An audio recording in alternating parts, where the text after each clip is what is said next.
Some people called him by the name Heavy, others as Mel or Melvin. Many had the privilege to call him Pastor Taylor or Pastor Mel.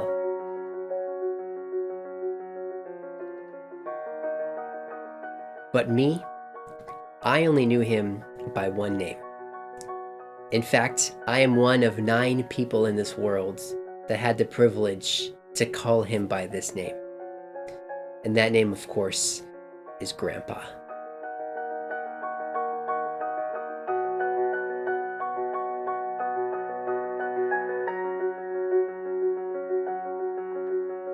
I am also blessed to be the oldest of the grandkids, and the only grandkid to have given him great-grandchildren.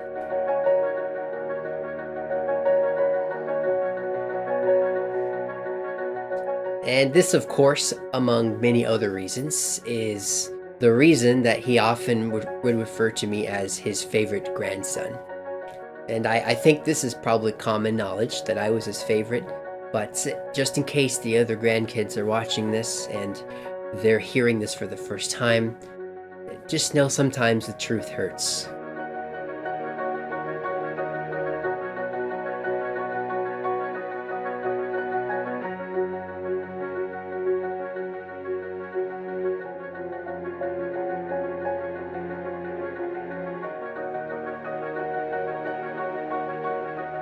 I have many fond memories of Grandpa, whether it was spending a day on the golf course, watching a baseball game, preaching at his church, enjoying Christmas together,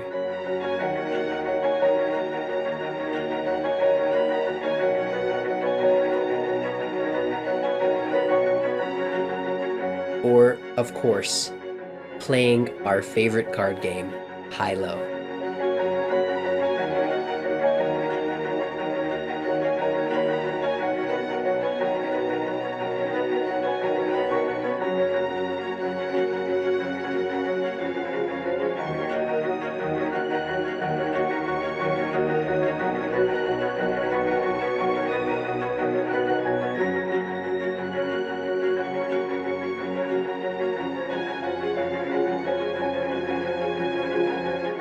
He also used to tease me about marrying some girl named Hillbilly Helga.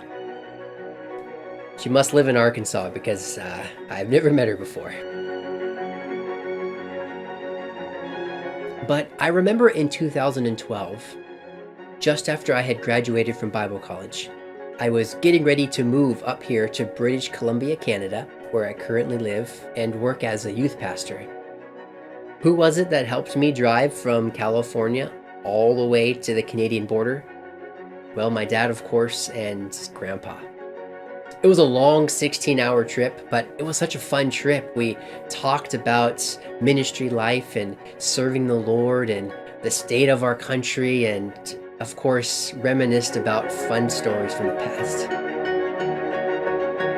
As I consider the life of Grandpa and all the many lives that he touched, whether just through his fun personality, through his strong Bible preaching, and just how he impacted my life specifically, there's one Bible verse that stands out among the rest.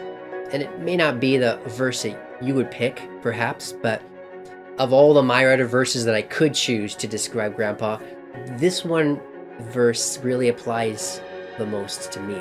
And it comes from the mouth of King David in Psalm chapter 16, verse 6. It says, "The lines are fallen unto me in pleasant places. Yea, I have a goodly heritage." The first part of the verse, "The lines are fallen unto me in pleasant places," is King David's way of saying, the land that you gave me and my people, I am very pleased with. But the second part of the verse, "Yea, I have a goodly heritage." David is thanking God for all of the many kings that served prior to him and all that will after. David is thanking God for the family that he has and for the family that he was born into.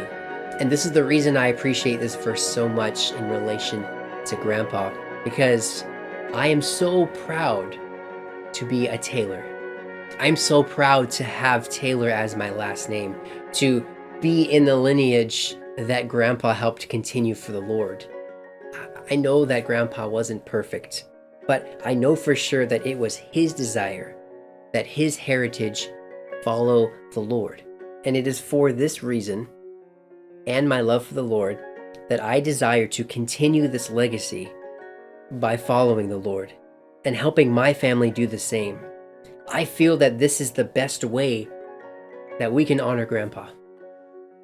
Just before moving to Canada, before helping me make that long 16-hour trip to the Canadian border, Grandpa pulled me aside and he gave me something that was so special to me.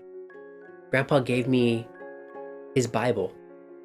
The reason I was so excited to receive such an honorable gift is because I could tell just by looking at the Bible's cover that this Bible had been used. It was worn, it was tattered, the pages were ripped, there was underlining all throughout the Bible. Many verses had outlines printed right next to them. This was a book that's been used. As I thumbed through the pages of this Bible and observed the many underlined passages and sermon outlines that he has preached over the years, I came to realize two very important things about Grandpa. First, he loved reading his Bible. And second, he loved preaching about salvation.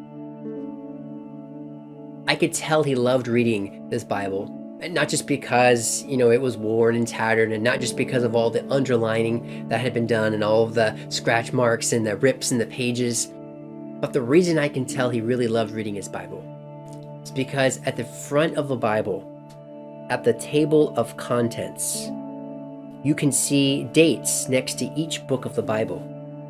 Then as you proceed to flip through the pages of the Bible, you will see check marks and dates signifying when he had finished reading that chapter. If you go to the end of the table, you will see that Grandpa had read his Bible through in about 3 months period of time back in 1980. Most Christians can't even read the Bible once through in their lifetime. And here's a man of God that determined to read it through once in 3 months. And the second thing I mentioned is that Grandpa loved to preach about salvation.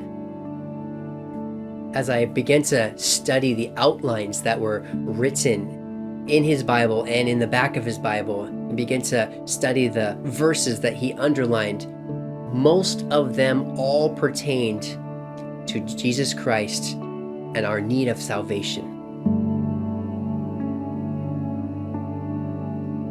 At the end of the Bible, there are several completed sermon outlines, and in one of them, titled "The Price of a Soul," from Matthew 16:26, is a phrase that he wrote, "Your soul is valuable because it lives on forever.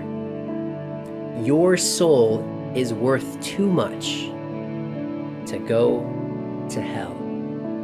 Grandpa's soul is alive today, resting in the arms of Jesus in perfect peace and harmony.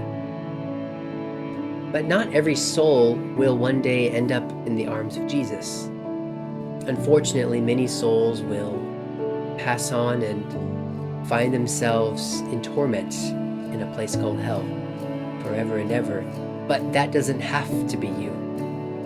You could today find yourself in perfect peace and harmony with God and find your soul in eternity with Jesus for the rest of your life. Should you confess your sins and put your faith and trust in Jesus Christ. That is something you could do even now as I speak. Grandma and Grandpa, I love you both very much. I really wish I could be there right now. But just know this: there is a land that is fairer than day, and by faith we can see it afar. For the Father waits over the way to prepare us a dwelling place there. In the sweet by and by, we shall meet on that beautiful shore. In the sweet by and by, we shall meet on that beautiful shore. Grandpa, it's not goodbye. It's see you later.